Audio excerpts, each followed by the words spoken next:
आस पिलामाने आज आम शक्ति संरक्षणर नियम विषय रे आलोचना करिबा। एहाको बुझिबा पूर्वरु आमको दुईटी कथा जानिबाकू पड़िबो। गोटे होची शक्तिर रूपांतरण कौन आउ वस्तुर मुक्तपतन कौन। अच्छा, प्रथमे देखिबा शक्तिर रूपांतरण कौन। अर्थात शक्ति गोटे रूपरु अन्य एक रूपक रूपांतरित होई परिबो कि? हाँ, चलो देखिबा केतोटी उदाहरण। कि देख, गोटे डैम रु जल स्थितिज शक्ति रु गतिज शक्ति रूप में रूपांतरित होउची। माइक्रोफोन रे शब्द शक्ति विद्युत शक्ति रे रूपांतरित होउची। घर उपरे लगा जाइथिबा सोलार सेल रे आलोक शक्ति वैद्युतिक शक्ति रे रूपांतरित होइता है। व्यवहार करुथिबा आयरन रे वैद्युतिक शक्ति केउथि रूपांतरित होइता है? ताप शक्ति रे रूपांतरित होइता है।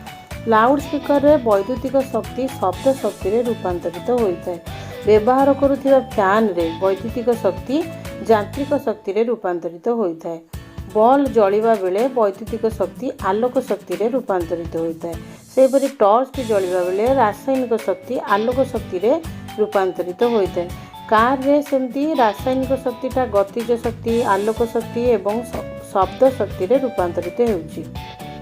तेणु भाबिल थरे यदि प्रकृति रे यदि शक्तिर रूपांतरण प्रक्रिया संभवपर होई न थांता ताहले कौन होई थांता? शक्तिर रूपांतरण बिना प्रकृति रे जीवन संभवपर होई पारि न थांता। एबे आमे आलोचना करिबा वस्तुर मुक्त पतन कौन। जेतेबेले गोटे वस्तु एक निर्दिष्ट उच्चतार पृथ्वी आड़क पड़ुछि, एही पड़ुथिबा वस्तु को आमे वस्तुर मुक्त पतन हेउछि बोली विवेचना करू। आमे जानिचे जेतेबेले गोटे वस्तु पृथ्वी आड़क पड़े सेतेबेले पृथ्वीर माध्याकर्षण बलर प्रभाव एहा उपरे पड़ी थाए। ता माने आमे जेतेबेले भी वस्तुर मुक्त पतन कहिबा वस्तु उपरे केवल गोटिए शक्तिर प्रभाव पड़ी थाए, ताहा हेउछि पृथ्वीर माध्याकर्षण बल। एहा व्यतीत अन्य कौनसी बलर प्रभाव पड़ी न थाए। तेणु गोटिए वस्तु जेतेबेले अन्य कौनसी बल द्वारा प्रभावित न होई केवल माध्याकर्षण बलर प्रभाव रे खसी पड़े ताहाकू वस्तुर मुक्त पतन बोली कहा जाए। एबे प्रश्न उठे, वस्तुर मुक्त पतन बेले वस्तुर परिवेग रे परिवर्तन हुए कि? आमे जानिछे परिवेग को परिवर्तन करिबा पई कि दीटा राशिर आवश्यकता कौन? आइदर तमे परिवेगर दिगरे परिवर्तन करिवो नहेले तार परिमाण रे परिवर्तन करिवो। एबे देखो, जेतबेले वस्तुटा पृथ्वी आड़क खसुची ताहले एठी कोन दिग परिवर्तन होउची? होउनी, दिगटा स्थिर अछि किंतु तार परिवेगर परिमाणटा कोन होउची? बढ़ी बढ़ी चलुची। जेतेबेले वस्तुटी भूमि आड़क आसुथिबो जेते जेते आसुथिबो तार परिवेग सेते सेते बढ़ुथिबो। आमे जानिछे परिवेगर परिवर्तन को कोन कहंती? त्वरण कहंती। अर्थात यही त्वरण कहा द्वारा सृष्टि होउची? पृथ्वी द्वारा। तेणु यही माध्याकर्षण बलर सृष्टि होउथिबा त्वरण अर्थात पृथ्वी कौन करुची? सेही वस्तु को निज आड़क त्वरान्वित करुची। यही त्वरण को माध्याकर्षण जनित त्वरण बोली कहा जाए। वर्तमान माध्याकर्षण जनित त्वरण को आमे आउ टिके भल करी बुझिबा। एबे देखो, इतिहास आमे जेतेबेले खेलैबा जानिबा कोन ना अरिस्टोटल आमु कहिदेले गोटे भारी जिनिस हल्का जिनिस अपेक्षा जल्दी भूमि रे पड़ी थाए। ताहा से एक परीक्षा करथिले।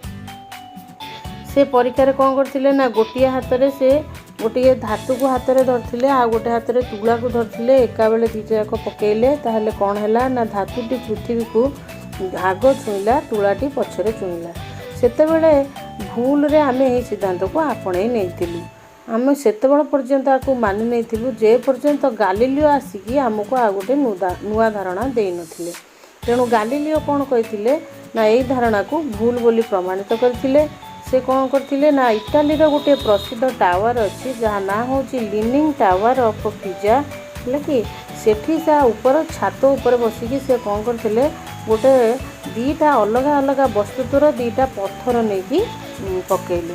पकेइकी देखिले कौन होची ना ऊपर जो पकेइले से देखिले कि तले दीटा जाक पत्थर एका सांगरे भूमि को स्पर्श करुचंती। किंतु आगुरु अरिस्टोटल कौन कहते भिन्न भिन्न वस्तुत्व पर त्वरण अलग होता है, किंतु एठी गालिलियो कहले कि ना भिन्न भिन्न वस्तुत्व पर एका त्वरण होता है। तेणु आमे यही सिद्धांत रे उपनीत हेलु जे माध्याकर्षण जनित त्वरण वस्तुर वस्तुत्व उपरे निर्भर करे नहीं। एबे देखिबा शक्ति संरक्षणर नियम। एबे जाए आम कौन पढ़ीचे ना वस्तुर पोटेंशियल एनर्जी व स्थितिज शक्ति परिवर्तन होउची कोंठी की ना गतिज शक्ति बा काइनेटिक एनर्जी को एवं यही गतिज शक्ति जोगु बा काइनेटिक एनर्जी को वस्तुर गति हो पारुची। तेणु शक्ति गोटे रूपरू आउ गोटे रूप को रूपांतरित होता है एवं एठारे देख समुदाय शक्ति कौन होता है समान होता है। तेणु शक्ति संरक्षण नियम कहूँ कि शक्तिर सृष्टि नहीं कि विनाश नहीं, यह केवल गोटे रूपरू आउ गोटे रूप को रूपांतरित होता है। विश्व में मोट समुदाय शक्तिर परिमाण सर्वदा स्थिर अटे। अच्छा आम गोटे परीक्षा करी देखिबा। मनकर गोटे बॉल जार वस्तुत्व एम भूमि उपरे अछि, तुमे कौन कल बॉल टी को उठाई गोटे निर्दिष्ट उच्चता एच को नेल। एबे वस्तुर पोटेंशियल एनर्जी व स्थितिज शक्ति मैक्सिमम हो गला एवं मैक्सिमम कौन है ना बॉल रे स्थितिज शक्तिटा गच्छित होकर रहा हाइट एच रे। तुमको एबे बॉल को हाथ रू खसैबा को पड़ो एवं प्रत्येक स्थान में बॉल रो एनर्जी को मापिबा को पड़ो। चलो देखिबा पॉइंट ए रे अछि बॉल, एठारे मैक्सिमम उच्चता होची एच, तेणु पोटेंशियल एनर्जी हो गला केते mgh। मनकर धरी नियो एठी पोटेंशियल एनर्जी तमे निलो कैलकुलेशन कल 20 जूल। बॉल टी एठी स्थिर अच्छी, तेणु परिवेग व वेलोसिटी इक्वल टू 0। तेणु काइनेटिक एनर्जी रो सूत्र half mv square is equal to half into m into 0 रो स्क्वायर 0 इज इक्वल टू केते हो गला 0। तेणु समुदाय शक्ति है केते ना potential energy plus kinetic energy 20 plus 0 is equal to 20 joule. एबे चलो देखिबा पॉइंट बी रे। बी रे कौन होची ना स्थितिज शक्ति कमी जिवो कारण हाइट एच टा कमी जाउची, परिवेग बढ़ी जिवो कारण पृथ्वी आड़ को आसिले तार वेलोसिटी बढ़ी चलची। तेणु काइनेटिक एनर्जी बढ़ी चलो बढ़ो आउ कौन स्थितिज शक्ति कमी कमी चलो। तेणु धरिनियो ये स्थितिज शक्ति पोटेंशियल एनर्जी हो गला 15 जूल आउ काइनेटिक एनर्जी हो गला 5 जूल। ताले टोटल एनर्जी केते हला 20 जूल। पॉइंट सी रे सही परी आमे जदि तृतीय पॉइंट सी को आसीबा ताहले कौन हम ना बॉल टी अधा दूरता अतिक्रम करछि, तेणु काइनेटिक एनर्जी एठी मध्यम बढ़ी जीवो, पोटेंशियल एनर्जी कमी जाइथिबो। ताहले एठी potential energy 10 joule, kinetic energy होची 10 जूल, तेणु टोटल एनर्जी केते गला ना 20 जूल। एबे आमे चतुर्थ पॉइंट डी को जीवा।